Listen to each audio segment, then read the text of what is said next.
I was supposed to have a video coming out on DeAndre Jordan in about 20 minutes from the time I am recording this, but instead he has been traded to the Detroit Pistons.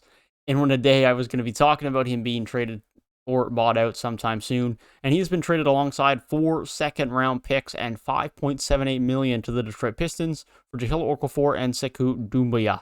DeAndre Jordan is expected to be bought out by the Detroit Pistons, and he will then likely sign with the LA Lakers. It is also worth noting that LaMarcus Aldridge has also officially signed with the Brooklyn Nets as well, as expected, as I talked about in a video yesterday, alongside the signing of Paul Millsap. So be sure to click the box on the right-hand side, or the little banner on the top right of the screen if you want to hear that video here now, and I'll have that in the description and at the end of the video as well. But briefly, I just want to talk about the DeAndre Jordan trade, what it means for Brooklyn, and what it means for Detroit. So it is worth noting now, as a little interesting fact, that Killian Hayes, who was drafted last year in the first round, is now the longest tenured Detroit Piston. He's played for a year, and he was injured for half the year, and he is the longest tenured Detroit Piston. That is how much that team has changed. As of course DeAndre Jordan is likely to get bought out. With Doumbouya moving, that now results in Killian Hayes being the longest tenured player for a team that's been in a rebuild for a couple of years now, and that just tells you that they weren't doing anything very significant, very beneficial before last year, but the last year they have definitely turned around their franchise. Killian Hayes is now the most tenured. Picking up DeAndre Jordan, obviously there's a reason why they're buying him out. There's a reason why Brooklyn had to give up assets to get rid of him, because no one wants him at 2 more years at around $10 million a year. But as far as Pistons go now, they get 4 second-round picks. They'll likely be pretty crappy second-round picks, and a little bit of money to get off of some guys in terms of depth that they don't really need, in Jahlil, Okafor, and Sekou Doumbouya.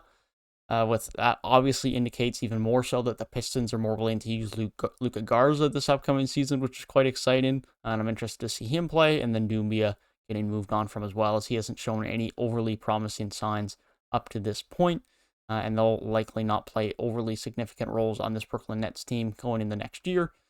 As far as salaries go, coming back, Doumbouya's getting set to be paid $3.6 million, Jahlil for $2.1 million, so the Nets do save a little bit of salary. Doumbouya has still got 3 more years left on his deal, but he's only guaranteed next year. After that, it's team options, and I would expect Brooklyn will not pick those up, and Jahlil Okafor is an expiring contract.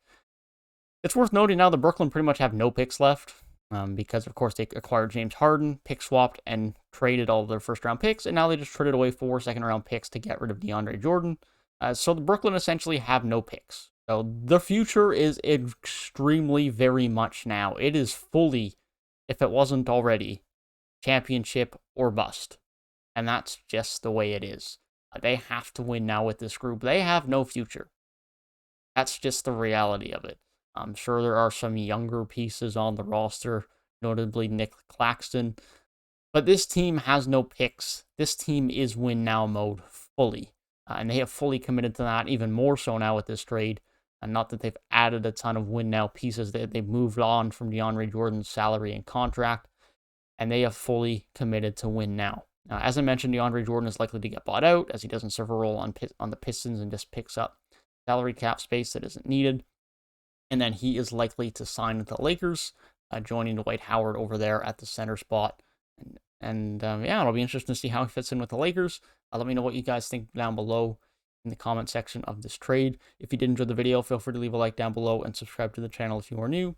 If you want to hear my thoughts on other things in the offseason, then be sure to click the box on the right. If you want to hear my thoughts on the Paul Millsap and LaMarcus Aldridge signing, then be sure to click the box on the left. That being said, I hope you guys have a great rest of your day, and I'll see you guys in the next one.